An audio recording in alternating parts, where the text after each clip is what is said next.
श्री गुरुचरणकमलभ्यो नमः। श्री गुरुदेवाय नमः।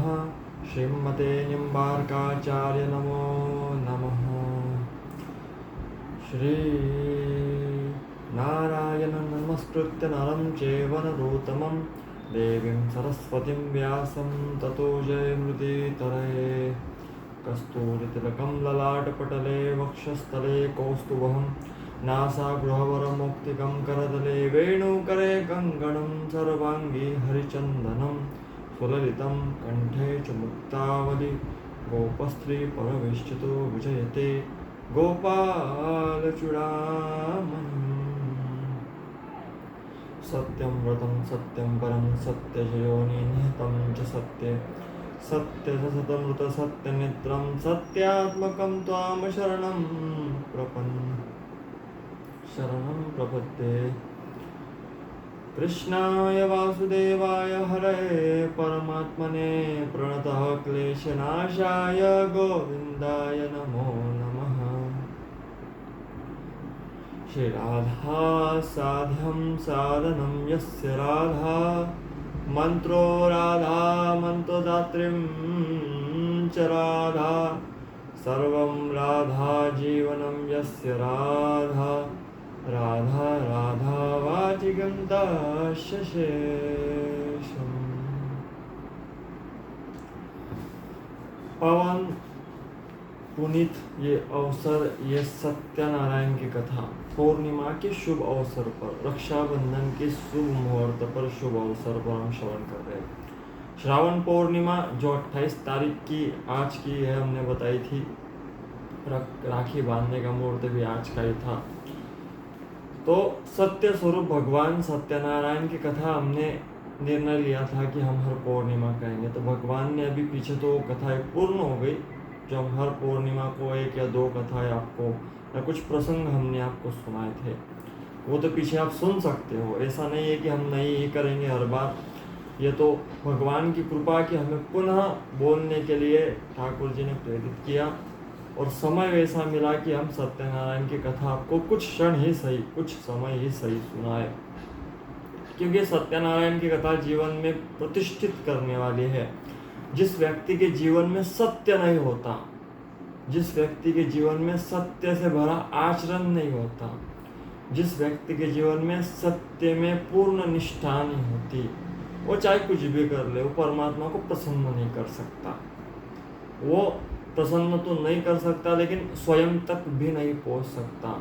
तुम कहीं भी आपने नोटिस करा होगा, आप किसी को झूठ बोल रहे हो तो आपकी हार्ट बीट बढ़ जाएगी, आपकी जो हार्ट बीट है ना वो तेज होने लग जाएंगे, आपसे आपका आँखें इधर उधर घूमने लग जाएंगे, आप विचार करने लग जाओगे कि ये क्या हो रहा है। मतलब आप अगर स्वयं को नोटिस करो तो जब आप सत्य छुपाते हो और असत्य बोलते हो, उस समय अपने आप को नोटिस करना कि आपके ब्लड प्रेशर बढ़ा कि नहीं बढ़ा, उस समय आपकी सांसें फूली या फूली नहीं, ये बताना, थोड़ा सा कंपन हुआ नहीं हुआ। जिन्हें आदत नहीं है ना उन्हें देखना, जिन्होंने अपने आप को आदत बना ली है, स्वयं के जमीर को मार दिया है, उन लोगों की बात नहीं करना। लेकिन जो कभी कभार असत्य बोलते हैं, उन लोगों से कहूँगा कि कभी नोटिस करना स्वयं को कि आप कैसा महसूस करते हो।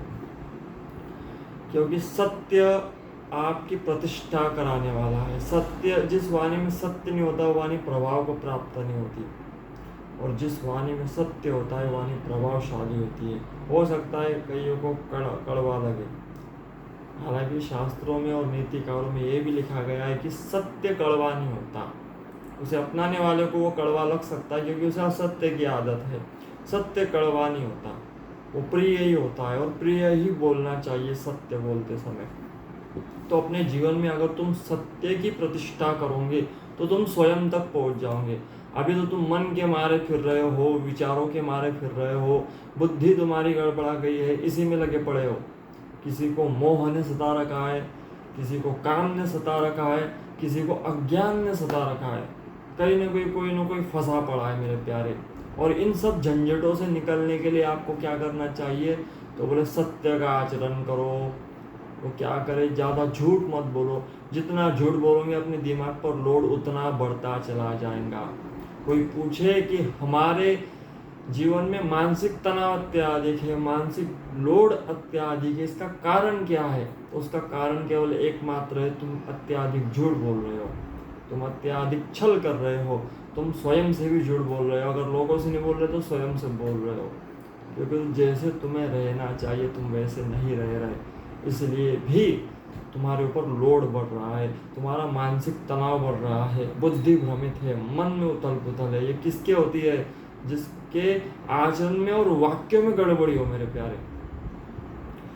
मुझे याद आ रहा है, पूतना जब भगवान को कालकूट विष अपने स्तनों पर लगा कर आई, तब भगवान ने आंखें बंद कर ली। भगवान श्री कृष्ण ने क्यों आंखें बंद कर ली? नीतिकारों ने बहुत लिखा है, वल्लभाचार्य ने लिखा है कि अविद्या ही पूतना है, और भगवान ने उसे देखकर नेत्र बंद कर लिए। उन्हीं 20-25 कारणों में एक कारण ये भी लिखा हुआ है कि वो छल करके आई है, वो असत्य आचरण करके आई है। उसका काम क्या है? बोले बच्चों को मार देना। ये कौन? राक्षसी बन के कौन आई थी? भगवान के बुआ बनकर आई थी।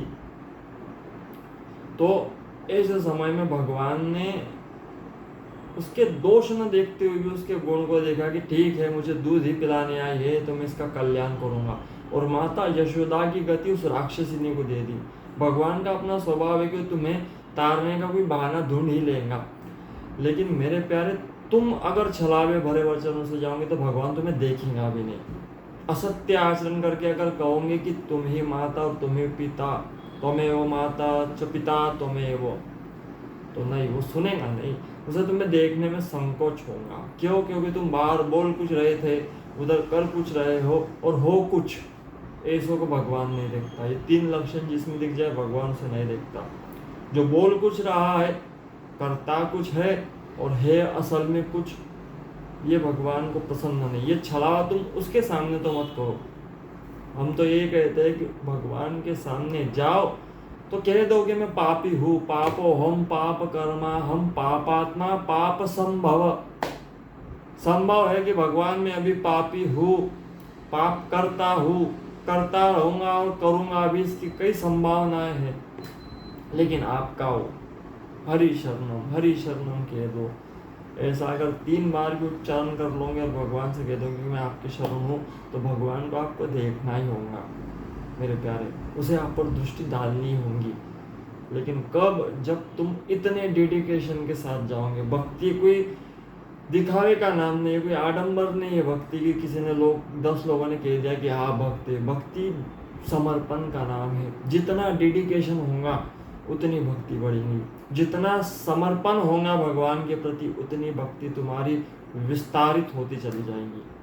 जितना सेवा भाव बढ़ेगा, जितना साधुओं का आदर बढ़ेगा, जितना भक्तों का सम्मान बढ़ेगा, समझ जाना उतनी भक्ति बढ़ती जा रही है। जितना सत्संग बढ़ेगा, जितना तीर्थ यात्राओं में भ्रमण बढ़ेगा, लिख के ले लो मेरे से, उतनी भक्ति बढ़ती चली जाएंगी। लेकिन कब? जब तुम समर्पित भावना से भगवान के बनने लग जाओ। उसके अलावा तुम्हें और कुछ ना सूझे मेरे प्यारे। ये संसार के लोग और संसार के रिश्ते केवल यही तक है। आज सुबह में कहीं बोल रहा था कि ये संसार के रिश्ते केवल यही तक है।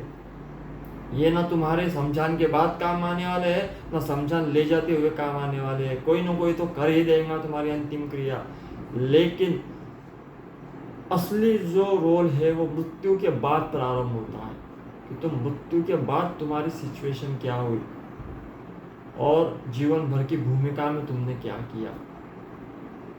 कोई पुण्यात्मा कह दे, कोई स्वर्गवासी लिख ले, कोई वैकुंठवासी लिख ले, अब तो और कुछ कुछ लिखने लगे लोग, लिख ले, लेकिन वो स्वर्ग में गया इसकी गारंटी कौन देगा? उसके कर्म, उसका डेडिकेशन, उसका समर्पण, उसकी भक्ति वो प्रमाण देंगी। अगर तुम्हें मुक्ति चाहिए तो न ज्ञानी बनने की आवश्यकता है, न वैरागी बनने की आवश्यकता है। अगर तुम्हें मुक्ति चाहिए तो भक्ति युक्त होकर जीवन जियो। उसके बाद भगवान के प्रसाद से तुम्हें जो प्राप्त होता रहेगा ना, वो सब गजब होगा मेरे प्यारे। मुक्ति भी सहज हो जाएगी फिर तो। लेकिन कब? जब उतने समर्पण भाव से भक्ति करोगे। कई लोग कहते हैं कि हमारा भाव मीरा जितना नहीं है, हमारा भाव ध्रुव प्रहलाद जितना नहीं है। तुम कॉपी तो कर सकते हो, एक दिन नकल करो, असल हो जाएगा। तुम नकल तो करना प्रारंभ करो, आदत लगाओ। स्वयं को आदत लगाओ कैसी नाम जाप करने की, हर वक्त भगवान का सुमिरन करने की। अपने कामों में भी भजन चल रहा है, अपने कामों में भी नाम जाप चल रहा है। ऐसी आदत अगर आप लगाओगे ना मेरे प्यारे, तो निश्चित भक्ति बढ़ेगी। निश्चित आपके जीवन में ऐसा अवसर आएगा कि कन्हैया को एक न एक दिन आपको देखने को आना ही होगा। और जो उसका गुणगान करते हैं ना, जो उसका नाम जाप करते हैं, विश्वास से कहता हो ये बात, अनुभव से कहता हो ये बात, तुम उसका नाम जाप कर रहे हो, उसका कीर्तन कर रहे हो, राधा राधा राधा जप रहे हो, तो मेरे प्यारे वो तुम्हारे पीछे ही डोल रहा है। ये लिख के रख लो, वो तुम्हारे आसपास ही है, वही है, बस तुम्हें अनुभव नहीं करा रहा। कभी हल्की सी हवा के द्वारा भी अनुभव करा देगा, कभी कोई फूल गिरा के संकेत करा देगा, कभी तुम्हारे मन में ऐसी भावना, ऐसा आभास होने लग जाएगा कि वो सुन रहा है, ऐसे आभास हो जाएगा। तुम्हारे ठाकुर जी घर के जो विराजमान है उनमें तुम्हें अनुभव होने लग जाएगा। कब होगा? जब तुम पूर्ण रूप से उसे समर्पित होंगे। और समर्पित कब होंगे? जब तुम सत्संग में आओगे, जब तुम सत्य के रास्ते पे चलोगे, असत्य नहीं। कुछ जगहों पर सत्य बोलना चाहिए, कुछ जगहों पर असत्य बोलने की शास्त्र आज्ञा करता है। बोलो, चलेगा, ये असत्य नहीं कहलाएगा। कहा, फिर कह दूं, पहले भी कहा है, किन जगहों पर असत्य का दोष नहीं लगता वो सुन लो। पहला, श्रीमद् भागवत में भी इसका वर्णन है, विवाह इत्यादि के समय 19-20 बोल दो चलेगा। अगर किसी का घर बस रहा हो तो, मतलब अगर कोई बैंक में काम करता हो, चपरासी का, तो बोले बैंक में स्टाफ में इतना बोल दिया तो चलेगा, ये भी मान्य है। ये नहीं कि एकदम बड़ा चढ़ा के बोलो कि वो तो पियक्कड़ है, लेकिन तुमने बोला कि वो तो भजन करने वाला है, तो वो दोष कहलाएगा। लेकिन एक किसी का विवाह हो रहा है, किसी का घर बस रहा है, उसमें अगर आप ये बोलोगे कि वो बैंक में है और सच में वो बैंक में हो, लेकिन वो छोटी मोटा काम करता हो, तुमने कह दिया कि अंदर बड़े ओहदे पर है, तो वो चल जाएगा।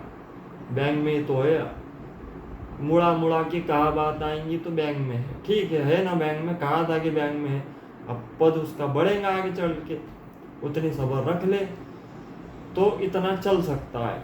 दूसरा, अपना धन कितना संग्रहित करके रखा है, ये कभी किसी को सच नहीं बताना चाहिए। अगर सच बताओगे तो प्रॉब्लम खड़ी करोगे, इसलिए किसी को नहीं बताना चाहिए कि तुम कितना कमाते हो और कैसे कमाते हो। इस पर भी एक वीडियो बनाई थी मैंने, तो ये नहीं बताना चाहिए मेरे बारे, बताओगे तो चक्कर होगा। तीसरा, पत्नी के तारीफों में अथवा उसकी सौंदर्य के प्रशंसा में 19-20 बोल दो, वो भी लागू होगा। हालांकि हमारी देवियाँ सुंदरी होती है, ऐसा कुछ नहीं, लेकिन अगर कुछ बोल दो तो वो भी झूठ नहीं माना जाएगा। ये बात याद रख लो। और चौथा, जहाँ सम्मान की रक्षा हो रही है वहाँ अगर असत्य बोल दो तो वो भी मान्य होगा। मतलब आपकी सम्मान जहाँ गिरने वाला और आपने असत्य बोल दिया, उससे आपका सम्मान बच गया, तो वो असत्य नहीं कहलाएगा। क्योंकि स्वयं की स्त्री की रक्षा, स्वयं के सम्मान की, स्वयं के परिवार की रक्षा के लिए जो बोला गया सत्य है वह सत्य नहीं होता, ऐसा शास्त्र आज्ञा करते हैं। तो मेरे प्यारे, सत्य जब जीवन में आएगा तब प्रतिष्ठित होंगी हर चीज। अब बेवजह लोग झूठ बोल रहे हैं, छोटे छोटे से बात पर झूठ बोल रहे हैं। अभी तेरे घर के नीचे खड़ा हो, फ्रेंड्स एक दूसरे को बुलाते हैं ना, तो बोलते हैं कि घर के नीचे खड़ा हो। अब वो घर के नीचे तो होता नहीं है, वो कहाँ होता है ये उसे भी पता है और आपको भी।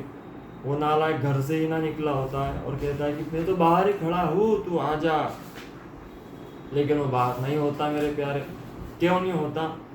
क्योंकि वो अपने ही धुन में। तो ये झूठ क्यों बोल रहा है? कह देना कि मैं घर से निकल रहा हूँ। अगर तुम ऐसा असत्य बोलोगे तो यह हैबिट बनेगी, बड़े बड़े झूठ बोलने प्रारंभ कर दोगे। इसलिए सत्य जीवन में संकल्पित होकर सत्य व्रत लेना चाहिए। और सत्य व्रत लोगे तो एक प्रकार से सत्यनारायण की कथा नित्य तुम्हारे हृदय में चल रही है, ऐसा समझ लेना। सत्यनारायण की कथा तुम्हारे जीवन में नित्य चल रही है। शुभ कामों में पूर्णिमा पर सत्यनारायण की कथा घर में करानी चाहिए। शुभ कर्मों में कुछ अच्छा उत्सव है, या कभी समझ आ जाए कि नहीं यार बहुत दिन हो गए सत्यनारायण भगवान की कथा नहीं कराई, तो घर में पूजन अवश्य कराना चाहिए। कथा क्या, कथा तो मैं आपको सुनाऊंगा ही, लेकिन मैंने आपको कुछ चीज़ें ये बताई। सच बताओ, ये सोच के नहीं आया था। इसमें से एक बात मैंने सोची नहीं थी कि मैं आपको ऐसा कुछ बताऊंगा। ये ठाकुर जी बुलवाते हैं, एकदा नेमिषारण्य ऋषयो शौनकादय प्रपुच्छा मुनयो सर्वे सूतं पौराणिकं खलु। एक समय नैमिषारण्य तीर्थ में शौनक आदि सभी ऋषि मुनियों ने पुराण शास्त्र के वेद वक्ता सूत जी से पूछा कि किस व्रत अथवा किस तपस्या से मनवांछित फल प्राप्त होगा, उसे हमें सुनाइए। तब सूत जी ने कहा कि नारदेव संपृष्टो भगवान कमलापति सुरोर्षये यथे वाहन तुच्छोन्वध्वं समाहिता एकदा नारदो योगी प्रारानुग्रहक्राङ्गक्षया पर्यटन विविधानं लोकानां मृत्युलोकोपागतः। सूत जी बोले, इस प्रकार देवऋषि नारद जी के द्वारा भी पूछे जाने पर भगवान कमलापति ने उनसे जैसा कहा था मैं आपसे कहता हूँ, सुनिए। आप लोग सावधान होकर सुने। एक समय योगी नारद जी लोगों की कल्याण की कामना से विविध लोक में भ्रमण कर रहे थे। मृत्यु लोक आए उन्होंने वहां कर्म फल के अनुसार नाना प्रकार के योनियों में लोगों को दुख भोगते देखा। दुख तो भोगने ही मेरे प्यारे, क्योंकि ये दुखालय कहा गया इस संसार को। तो किस उपाय से इनके दुखों का कारण है और इसका नाश होगा, ऐसा मन में विचार करके विष्णु लोक गए। वहाँ 4 भुजाओं वाले नारायण विराजमान थे। वनमाला विभूषित थी। शुक्ल वर्ण भगवान नारायण का दर्शन देवाधिदेव कि वो स्तुति करने लगे। कौन? देवर्षि नारद। नारद जी ने कहा, हे वाणी और मन से परे परम स्वरूप अनंत शक्ति आदि मध्य और अंत से रहित निर्गुण और सकल कल्याणमय गुणों गानों में संपन्न सगुण स्वरूप भगवान में आपको प्रणाम करता हूँ। स्तुति करने के बाद भगवान ने कहा, महाभाग किस प्रयोजन से आप यहाँ आए हैं? आपके मन में क्या है, कहिए। देवऋषि ने कहा कि मृत्यु लोक में लोग अपने पापों से दुख भोग रहे हैं, चिंता में हैं, विविध योनियों में क्लेश पा रहे हैं। तो किस लघु उपाय से कष्टों का निवारण हो सकेगा? यदि आपकी मेरे ऊपर अनुग्रह है तो कृपया सुनाइए। तब भगवान ने कहा कि संसार के ऊपर अनुग्रह करने की इच्छा से आपने बहुत उत्तम प्रश्न किया है देवऋषि। देखो, संतों की जो चर्चा का विषय होता है वो लोक कल्याण होता है। उसी को साधु कहते हैं जो दूसरों के उद्धार के लिए विचार करे। अपना कल्याण तो कोई भी करा लेगा। निश्चित भजन का नियम ले लो, आज के बाद किसी का अहित मत करना। तुम्हारा कल्याण होने से यमराज भी नहीं रोक सकता। गांठ बांध लो ये बात को, तुम्हारा अहित कोई नहीं कर सकता। जीवन भर आज से ये नियम ले लो, अगर कल्याण चाहते हो तो, कि मैं नाम जाप करूंगा, गुरु द्वारा दिए हुए मंत्र का जाप करता रहूंगा, कीर्तन में सहभागी होऊंगा, भगवान की कथा सुनूंगा, एकादशी व्रत करूंगा और तुलसी गले में धारण करूंगा। ये नियमों का अगर संकल्प से नियम ले ले तो कल्याण हो जाएगा। अहित नहीं हो सकता। कभी नरक लोक के दर्शन नहीं करोगे तुम, अगर इन नियमों को भी पालन कर लो तो भगवान ने कहा है, वत्स संसार के ऊपर अनुग्रह करने के लिए तुमने बड़ा भारी प्रश्न, बड़ा सुंदर ये बात कही है। प्राणी मोह से मुक्त हो जाता है ऐसा व्रत बताता हूँ। स्वर्ग और मृत्यु लोक से भी दुर्लभ भगवान सत्यनारायण का ये महान पुण्यवत व्रत है। आपके स्नेह के कारण मैं इसे कहता हूँ, आप सुनिए। नारद जी ने कहा, उस व्रत का फल क्या है, हमें सुनाइए। पहले अध्याय में केवल महात्मा की चर्चा है। भगवान ने कहा, सत्यनारायण का व्रत शोक आदि का शमन करने वाला है, धन धान्य की वृद्धि करने वाला है। सुन लो मेरे प्यारे, सत्यनारायण भगवान का ये व्रत धन धान्य की वृद्धि करने वाला है, शोक का नाश करने वाला है, सौभाग्य और संतान देने वाला है, और एक बात, सर्वत्र विजय प्राप्त कराने वाला है। अगर कोई इस व्रत को करे तो उसे सब प्राप्त होगा। जिस किसी भी दिन भक्ति और श्रद्धा से समन्वित होकर मनुष्य ब्राह्मणों और बंधु बांधवों के साथ धर्म में तत्पर होकर सायंकाल भगवान सत्यनारायण की पूजा करे, नैवेद्य के रूप में उत्तम कोटि के भोजनीय पदार्थों को सवाया मात्रा में भक्ति पूर्वक अर्पित करे भगवान को, शेर की मात्रा में, केले के फल, घी, दूध, गेहूं का चूर्ण अथवा गेहूं के चूर्ण के अभाव में साठी चावल का चूर्ण, शक्कर या गुड़, इन सब सामग्री को सवाया मात्रा में लेकर निवेदित करना चाहिए भगवान सत्यनारायण को। बंधु बांधवों के साथ सत्यनारायण भगवान की कथा सुनकर ब्राह्मणों को दक्षिणा देनी चाहिए। तदनंतर बंधु बांधवों के साथ ब्राह्मणों को भोजन कराना चाहिए। भक्ति पूर्वक प्रसाद ग्रहण करके नृत्य गीत आदि का आयोजन करना चाहिए। तदनंतर भगवान सत्यनारायण का स्मरण करते हुए अपने घर जाना चाहिए। ऐसा करने से मनुष्यों की अभिलाषा अवश्य पूर्ण होती है। विशेष रूप से कलयुग में, पृथ्वीलोक में यह सबसे छोटा और सरल उपाय है। बोलो सत्यनारायण भगवान की जय। तो ये पहला अध्याय मैंने आपको सुनाया और कुछ भक्ति युक्त बातें मैंने आपको बताई। मेरे प्यारे, इन बातों को अगर जीवन में अप्लाई करोगे तो निश्चित तुम्हारे जीवन में भगवान सत्यनारायण की कृपा अवश्य ही होगी। राखी पूर्णिमा की आप सभी को ढेर सारी शुभकामनाएं। इस अध्याय को अवश्य सुने, क्योंकि सत्यनारायण भगवान की कथा पूर्णिमा पर सुनने का अधिक महत्व है। पूजा करने के बराबर अध्याय को सुनने का महत्व है, इसलिए भगवत प्रेरणा से कह रहे हैं। तो अवश्य आप इसे सुने, औरों को शेयर करें। आज के सत्र को ये पूर्ण करते हैं। सभी को राधे राधे। बोलो सत्यनारायण भगवान की जय। राधे राधे।